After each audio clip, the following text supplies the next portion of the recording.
그렇게 매크로를 발급받은 쿠폰의 총 금액은 약 1억 원이었습니다. 당연히 발급받은 쿠폰은 본인이 다 쓰신 거는 아니었고요. 당근마켓에서 실제 쿠폰 가격보다 조금 저렴하게 올려서 판매를 하셨다고 해요.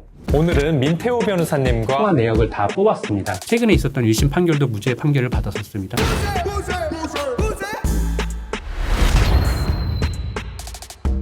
한 음식 주문 어플리케이션에서 고객을 끌어모으기 위해서 할인 쿠폰 이벤트를 진행했습니다. 특정 음료수나 과자를 사서 거기에 기재된 일련 번호를 어플에 써 넣으면 할인 쿠폰을 발급해주는 이벤트였는데요. 고객들이 음식을 주문할 때 발급된 쿠폰을 사용하면 음식값을 할인받을 수 있었죠. 그런데 며칠 후 한 커뮤니티 사이트에 이런 글이 하나 올라온 거예요. 땡땡 어플에서 쿠폰 이벤트 하는데 아무 숫자나 입력해도 쿠폰 줌 키역.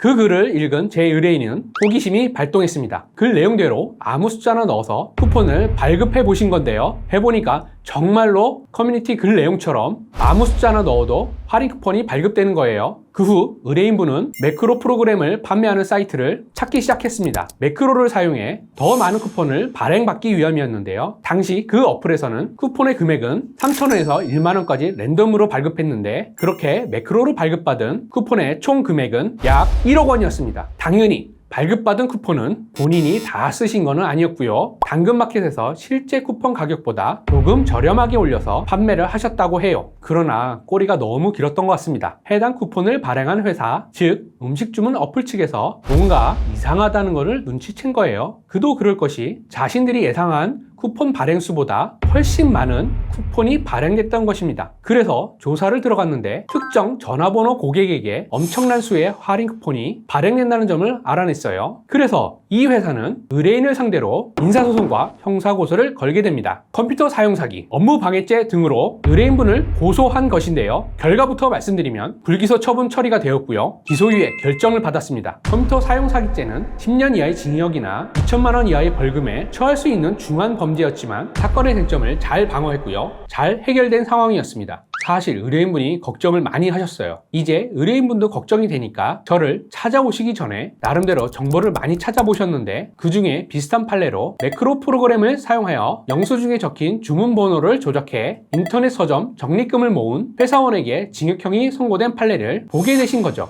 하지만 저는 이제 맞는 사건들이 IT, 기업 쪽 사건이잖아요. 그쪽 전문이기도 하고 해서 의뢰인분과 경찰 조사 때부터 함께 동석하였고 매크로 작업 자체가 업무 방해가 아니라는 점과 법리상 정보통신망법 위반이 아니라는 점을 소명하여 사건을 기소유예로 종결해 드릴 수 있었습니다. 그래서 한 가지 드리고 싶은 말은 이 영상을 보고 계신 분들 중에는 정말 이런 상황에 처하신 분들도 분명히 계실 거거든요. 그런데 이런 매크로나 기업 관련 사건을 별로 진행해 본 적이 없는 곳에서 상담을 받게 되면 판례를 토대로 상담해 주는 곳이 많기 때문에 부정적인 상담을 받고 지레 포기하시는 안타까운 경우가 있어요. 하지만 이런 사건은 사건의 쟁점을 파고들면 일이 있습니다. 이 음식 배달앱 회사가 업무방해죄로 고소를 했다고 말씀드렸었죠. 저는 매크로 프로그램이 빠른 속도로 기능을 반복 수행하는 것일 뿐 서버가 다운되는 등 장애가 발생되지 않아 업무방해가 아니라는 것을 소명했고요. 컴퓨터 사용 사기로 고소한 건에 대해서는 고소인 회사에 연락하여 최대한 피해 회복을 노력하였고 합의까지 이루어내었습니다. 피해자가 반성하는 내용을 담아 의견서와 반성문도 제출해 드렸고요. 의뢰인분도 많이 노력하셨습니다. 초범이셨고 죄도 인정하였고요. 그래서 실질적인 피해를 회복하여 합의까지 이루어진 점, 범행 경위와 피해자의 사정 등에 대한 변호인의 의견을 받아들여 기소유예 결정을 받아낸 것입니다. 추가로 민사소송 취하까지 받아내 드릴 수 있었습니다. 따라서 이렇게 기업이나 인터넷 쪽으로 얽히신 상황이라면 꼭 제가 아니더라도 좋으니까 이쪽에 전문인 변호사를 꼭